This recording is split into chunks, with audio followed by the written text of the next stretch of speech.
হ'ল আকৌ নেঞ্চিটো তই যে কেণ্টিনত খাবলৈ নগ'লি আমি অথনি বাটলৈ ৰৈ আছোঁ ব'ল আকৌ কেণ্টিনত কিবা এটা খাই লওঁগৈ তহঁতবোৰে খাই লগে যাওঁ বাবলি মই আজি কেণ্টিনত খাবলৈ নাযাওঁ দে হেৰি হ'ল লাইব্ৰেৰীৰ পৰা কিতাপখন আনিলোঁ তাতে পঢ়ি শেষ কৰিব লাগে পৰীক্ষালৈও আৰু বেছি দিন নাই নহয় সেইকাৰণে পঢ়ি পেলাই সোনকালে ঘূৰাই দিব লাগে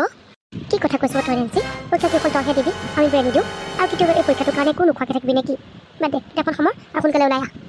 তই মোক বেয়া নাপাবি বাবলি তোক তেনেকুৱা ধৰণৰ উত্তৰ দিবলৈ মোৰো মন নাছিলে আৰু সঁচা কথা ক'বলৈ গ'লে মই কেণ্টিনলৈ নোযোৱাৰ কাৰণে অকল এই কিতাপখন নহয় মোৰ বাহিৰলৈ যাবলৈকে ভয় হৈছে জানানে কিজানি বাহিৰত সেই ৰাহুলজনে আকৌ লগ পায় তই যে কেনেকুৱা ধৰণৰ ছোৱালী নহয় নেঞ্চি তই কি সেই ৰাহুলজনলৈ ভয় কৰিবলৈ এতিয়া বাহিৰলৈ নোলোকে থাকিবি নেকি আৰু সিটোক কি বাহিৰত লগ পালে ভিতৰত লগ নাপাব পাৰে নেকি সি যদি বিশ্বাস কৰে দেখোন তোক ভিতৰত লগ কৰিব পাৰিব বাবলি মই এতিয়া কি কৰোঁ তই কচোন এই ৰাহুলটোৱে মোক উশাহ ল'বলৈও শান্তিকণ নিদিয়া হ'লেও তই মোক উপায় এটা দেচোন কি কৰোঁ মই এতিয়া কচোন ধেত পাগলীজনী এজনী কিন্তু কিয় ইমানকৈ এইবোৰ চিন্তা কৰিছ চাবিচোন চব ঠিক হৈ যাব ইমানকৈ ভাবি নাথাকিবি এইবোৰ সিটো কি কৰিব পাৰিব একো কৰিব নোৱাৰে ব'ল এতিয়া ওলাই যাওঁ অকণমান এইবোৰ কথা চিন্তা কৰি থাকিলে মানে তোৰ মূৰটোহে মিছা মিছি গৰম হ'ব নেঞ্চি মই কিন্তু চাহ আৰু চিঙৰাহে খাম দেই তই কিবা বেলেগ খাবি নেকি এই হ'ব দে মই বেলেগকৈ একো নাখাওঁ তই যিটোকে খাওঁ সেইটোকে খাম দাদা এই দুটা চাহ আৰু দুটা চিঙৰা লৈ আহিবচোন দেই আৰু কিন্তু অকণ সোনকাল কৰিব এনেও আজি বহুত দেৰি হৈছে ঘৰত চিন্তাই কৰিব অকণ সোনকালে আনক দেই বাবলি জানানে আজিহে মোৰ এই গোটেই দিনটো ভালকৈ যোৱা যেন লাগিলে সেইকাৰণে যে আজি এবাৰো লগ নাপালে এবাৰো আমনি নকৰিলে মই নিজকে সেই ভাগ্যৱান বুলি ভাবিছোঁ গম পাওঁ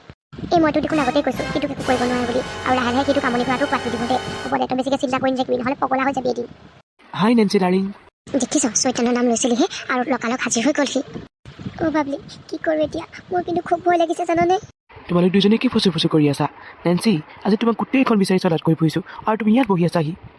কিহৰ কাৰণে আপুনি মোক বিচাৰি ফুৰিছে আৰু মই আপোনাক কিমান ক'ম মোক কেনেদৰে ইমান অশান্তি কৰি নাথাকিব মোক ইমান আমনি কৰি নাথাকিব মোৰ বিচাৰি দিয়ক আপুনি নেঞ্চি ডাৰ্লিং কিয় বাৰু তুমি তেনেকৈ কোৱা তুমি জানাইচোন তোমাৰ কাৰণে মোৰ হৃদয়খন কিমান পগলা হৈ আছে তেনেকৈ কৈ পেলাই মোৰ এই অন্তৰখনক আঘাত নিদিবা প্লিজ আৰু এনেদৰে আপুনি মোৰ পাছত লাগি থাকিও লাভ নাই কৈ থ'লোঁ কথাষাৰ কিন্তু মই আৰু তুমিও এটা কথা ভালদৰে শুনি লোৱা নেঞ্চি এই ৰাহুলে আজিলৈকে যি বিচাৰিছে সেইটো পাইহে এৰিছে যিকোনো বস্তুৱেই হওক যিকোনো কথাই হওক মোৰ মতেই হয় গতিকে মই তোমাক কথা দিছোঁ তোমাক যেতিয়া মই বিচাৰিছোঁ এদিন নহয় এদিন তোমাক মই নিজৰ কৰিহে এৰিম ৰাহুল দা এই তাই দেখোন কৈছে যে আপোনাক ভাল নাপাওঁ বুলি এই ভাল নাপাওঁ বুলি কৈ থকাৰ পাছতনো আপুনি কিয় ইমানকৈ তাইৰ লগত লাগি আছে ন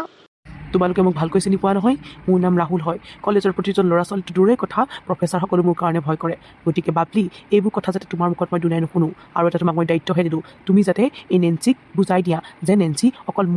মোৰ হৈ থাকিব ব'লা নেঞ্চি তোমাক মই ঘৰত থৈ আহোঁ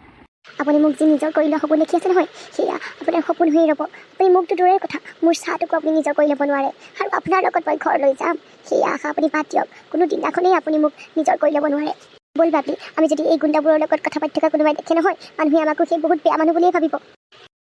নেঞ্চি মই কৈছোঁ নহয় মই যিটো বিচাৰোঁ সেইটো মই কৰিহে এৰোঁ চাই থাকা এদিন তোমাকো মই নিজৰ কৰিহে এৰিম আৰু ময়ো আপোনাক কৈছোঁ নহয় আপোনাৰ সেই সপোন হৈয়ে ৰ'ব কোনো দিনাখন বাস্তৱত পৰিণত নহ'ব এনেকুৱা কিয়নো ইমান আমন জীৱন কৰি বহি আছা হয়নে মোৰ দুখ বেজাৰৰ কথা দেখোন আপুনি জানেই চববোৰ জানি শুনিও আপুনি সেই একেটা কথাকে কিয় সুধি থাকে বাৰু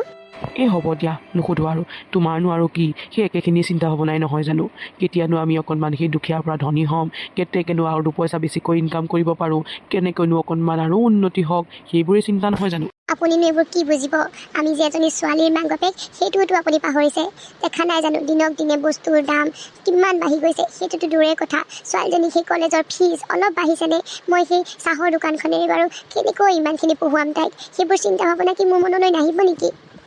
তুমি যে কাইলৈৰ কথা ভাবি পেলাই আজি এই মনটো কষ্ট দি আছা সেইটো কৰিলে কিবা লাভ হ'ব জানো কাইলৈ কি হ'ব কি নহ'ব সেইবোৰ যদি ভাবি থাকা তোমাৰ সেই নিজৰ মনটোকহে বেয়া লগোৱা হ'ব বাদ দিয়া এইবোৰ চিন্তা কৰি থাকিব নালাগে চাবাচোন আমি যিজনী ছোৱালী তুলিছোঁ তাই এদিন ডাঙৰ মানুহ হ'ব আৰু আমাক এই দুখীয়া দৰিদ্ৰতাৰ পৰা আঁতৰ কৰি আনিব চাবাচোন তাই এদিন বহুত ডাঙৰ চাকৰিয়াল হ'ব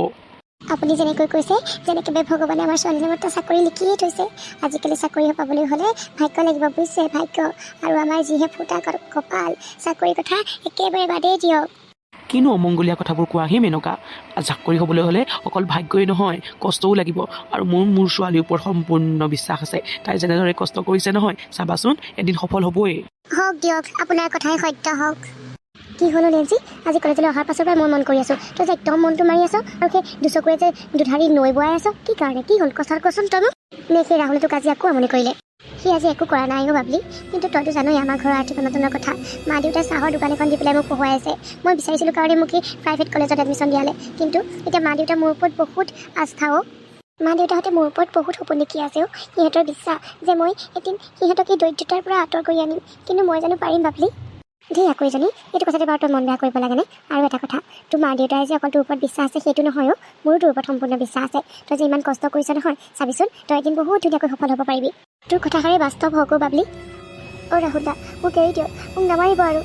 নামাৰিব মানে? তই আজি নমৰালৈকে মই তোক মাৰি থাকিম। তোৰ ইমান সাহস, তই মোৰ নেঞ্চিক জোকাবলৈ আহ? ইমান সাহস তই ক'ৰ পৰা পালি? অ' ভাই দিয়ক আৰু দুচাটমান দিয়ক তাক ভালকে। অ' ভাই তাক এনেকুৱাকে মাৰক যাতে সি নেঞ্চিৰ নাম মুখত ল'বলৈ ভয় কৰে। তাৰ ইমান সাহস, সি আমাৰ নবক জোকাবলৈ আহে।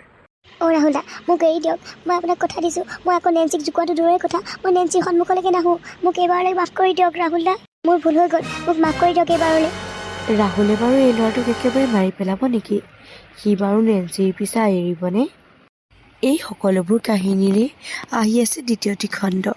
আপোনালোকে প্লিজ উপভোগ কৰিব আৰু ভিডিঅ'টো কেনেকুৱা পালে কমেণ্টত জনাবচোন। আৰু এটা কথা, মোৰ এই চেনেলটো প্লিজ ছাবস্ক্ৰাইব কৰি দিবচোন।